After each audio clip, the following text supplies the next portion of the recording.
जय हिंद। आप सभी इन्हें तो जानते होंगे, इनका नाम अमोघ लीला दास है और ये इन दिनों सोशल मीडिया पर बहुत ज़्यादा फेमस हैं। आए दिन इनकी बहुत सारी वीडियो वायरल होती हैं और आप देखेंगे कि अमोघ लीला दास अपने वीडियो में अध्यात्म और मोटिवेशन से जुड़ी बातें करते हुए मिलेंगे। तो आप इन्हें मोटे तौर पे समझ सकते हैं कि ये एक आध्यात्मिक वक्ता हैं। लेकिन इन दिनों अमोघ लीला दास कुछ परेशानियों में हैं। इनके ऊपर इस्कॉन ने 1 महीने का प्रतिबंध लगाया है। आप देख सकते हैं कि ISKCON bans popular preacher for 1 month over inappropriate comments on Swami Vivekananda Ramakrishna Paramahamsa. तो इस सेशन में हम लोग थोड़ा सा डिटेल में समझेंगे कि आखिर अमोघ लीला दास का ये जो इनएप्रोप्रिएट कमेंट्स वाला मामला है वो क्या है, ये इस्कॉन क्या है, और इसके साथ साथ अमोघ लीला दास का असली नाम, इनके बारे में भी थोड़ा सा हम लोग समझने वाले हैं। लेकिन उससे पहले अगर आप इस चैनल पर नए होंगे तो सब्सक्राइब करिएगा, जिससे आपको इन फ्यूचर इस तरह का वीडियो मिलता रहेगा। आप देख सकते हैं कि इस्कॉन की तरफ से एक प्रेस रिलीज किया गया, ठीक है, international society for Krishna consciousness की तरफ से एक प्रेस रिलीज किया गया और इस प्रेस रिलीज में ये सारी जानकारी दी गई है कि इनके तरफ से कौन सी बातें कही गई है, उस पर इस्कॉन ने क्या कदम उठाया है।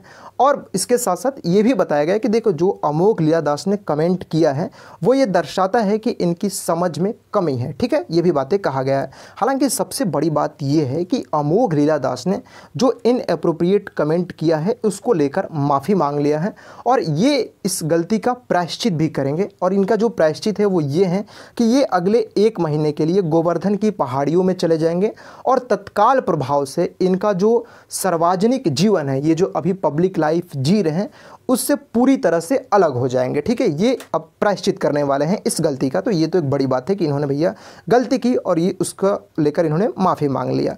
अब देखिए साथियों, ये मामला है क्या, तो अमोघ लीला दास प्रवचन के दौरान इन्होंने ये कहा कि स्वामी विवेकानंद द्वारा मछली के सेवन पर सवाल उठाते हुए कहा कि एक सदाचारी व्यक्ति कभी भी किसी जानवर को नुकसान पहुंचाने वाली किसी भी चीज़ का सेवन नहीं करेंगे। ये बात साथियों एक प्रवचन के समय का है। क्या कोई सदाचारी व्यक्ति कभी मछली खाएगा? मछली को भी दर्द होता है ना, तो फिर क्या कोई धर्मात्मा व्यक्ति मछली खाएगा? अमोघ लीला दास ने लोगों की भीड़ को संबोधित करते हुए ये बात कहा है, ठीक है। अब समझिएगा साथियों, अभी मैं जो बातें कह रहा हूँ, अभी इन दिनों सोशल मीडिया का ज़माना है, आप जो भी कहेंगे उसका वीडियो बनेगा, वो वीडियो वायरल हो जाएगा, ठीक है। ये बात इन्होंने स्वामी विवेकानंद को लेकर कहा, मछली के सेवन वाला जो मामला है उसको लेकर। इसके साथ साथ जो इनके गुरु हैं रामकृष्ण परमहंस, उनके ऊपर भी कटाक्ष किया और कहा कि उन्होंने परमहंस की जो जतो मत ततो पथ, यानी कि जितनी राय उतने रास्ते की शिक्षा पर भी सवाल उठाया। जो रामकृष्ण परमहंस की शिक्षा है, जतो मत ततो पथ, यानी कि जितनी राय होंगे उतने रास्ते होंगे, इसके ऊपर भी अमोघ लीला दास ने सवाल उठाया और कहा कि हर रास्ता एक ही मंजिल तक नहीं जाता। अब ये 2 मामला साथियों जो है अमोघ लीला दास की तरफ से अपने प्रवचन के दौरान कहा गया। अब इस पर साथियों वीडियो क्लिप बनते हैं और ये क्लिप साथियों वायरल होते हैं।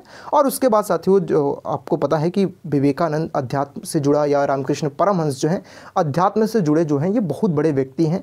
अब इसको लेकर साथियों क्या हुआ कि लोगों ने इनको क्रिटिसाइज करना शुरू किया, आलोचना इनकी होनी शुरू होती है। उसके बाद इस्कॉन को मजबूरन इनके ऊपर 1 महीने का प्रतिबंध लगाना पड़ा। आप देख सकते हैं कि इस्कॉन ने अपने संत अमोघ लीला दास पर लगाया 1 महीने का बैन। इसके साथ साथ ये प्रायश्चित भी करेंगे, ठीक है। अब क्या है कि साथियों, ये तो आपने बात समझ गया। अब अमोघ लीला दास के बारे में कहें तो देखिए, इनका माना जाता है कि इनका जो जन्म हुआ है लखनऊ में हुआ है और इनका जो असली नाम है वो आशीष अरोड़ा है।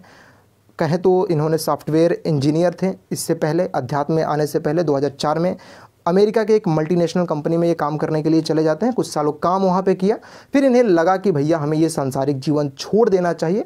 अब कहा जाता है कि एक बार 12वीं में भी इन्होंने साथियों पढ़ाई छोड़कर अध्यात्म में जाने का फैसला लिया था। फिर ये वापस आए, फिर उन्होंने पढ़ाई पूरी की और उसके बाद ये एक मल्टीनेशनल कंपनी में ज्वाइन करते हैं, वहाँ पर कुछ दिन काम करते हैं और 29 साल की अवस्था में इन्हें लगा कि अब ये सब कुछ छोड़कर ये भक्ति की राह पर चल पड़ते हैं। तो ये समझ सकते हैं एक छोटी सी जानकारी अमोघ लीला दास के बारे में। इनका नाम असली आशीष अरोड़ा है और दिल्ली के जो द्वारिका में इस्कॉन टेम्पल है, इस्कॉन मंदिर है, आपको कई बार साथियों ऐड देखने को मिलता होगा यूट्यूब जब आप चलाते होंगे तो स्किप ऐड में आता होगा, जिसमें ये कहते होंगे कि स्किप क्यों कर रहे हैं ऐड। तो ये जो इस्कॉन टेम्पल है उसके ये वाइस चेयरमैन भी है, ठीक है। ये बातें आप याद रखिएगा। तो ये वाला जो मामला है ये आप पूरी तरह से लगता है समझ गए होंगे। और एक चीज़ और याद रखिएगा, अब इस्कॉन के बारे में, यानी कि international society for Krishna consciousness के बारे में जान लेते हैं। तो इसे हरे कृष्णा मूवमेंट के नाम से भी जाना जाता है। ठीक है, इसके जो संस्थापक हैं इस्कॉन के, वो हैं आपके भक्ति वेदांता स्वामी प्रभुपाद। ठीक है, ये बातें आप याद रखिएगा। और इसका जो हेडक्वार्टर है वो मायापुर। अब ये मायापुर साथियों जो है ये वेस्ट बंगाल के जो नादिया डिस्ट्रिक्ट है वहाँ पे पड़ता है। और इसका एब्रेविएशन संक्षिप्त नाम इस्कॉन है। ठीक है, हरे कृष्णा मूवमेंट के नाम से भी जाना जाता है।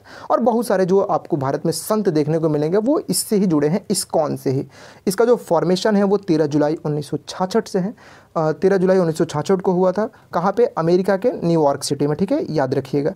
तो ये इस्कॉन के बारे में 1-2-3 बातें आप जरूर याद रखिएगा। ठीक है, इसके संस्थापक, इसका फॉर्मेशन कब हुआ, कहाँ पे हुआ, हेडक्वार्टर कहाँ है, और जो बाकी आप संत देखेंगे भारत में कई जो संत हैं, जैसे ये अमोघ लीलादास हुए हैं, एक गौर गोपाल हुए हैं, और भी कई 1-2 लोग हैं, बहुत सारे लोग हैं, हालांकि 1-2 लोग नहीं, माफ़ी चाहूँगा, मैं नाम नहीं गिना सकता। ये सारे लोग साथियों इस्कॉन से जुड़े हैं। ठीक है, तो इस्कॉन ने ये कार्रवाई इनके ऊपर किया है, 1 महीने का प्रतिबंध इनके ऊपर लगाया है। ठीक है, तो चलिए इस पर आपका क्या विचार है, आप भी अपने विचार हमें कमेंट बॉक्स में बताइएगा। और एक सबसे अच्छी बात हमें ये लगी कि इन्होंने साथियों तुरंत माफ़ी मांगा और इसका प्रायश्चित करने का भी इन्होंने ठाना। तो चलिए आज के लिए सिर्फ इतना ही। अगर आपको लगेगा तो चैनल को जरूर सब्सक्राइब करिएगा। आप सभी हमें इतना प्यार देते हैं, इसके लिए दिल से धन्यवाद। मिलेंगे अगले वीडियो में। जय हिंद।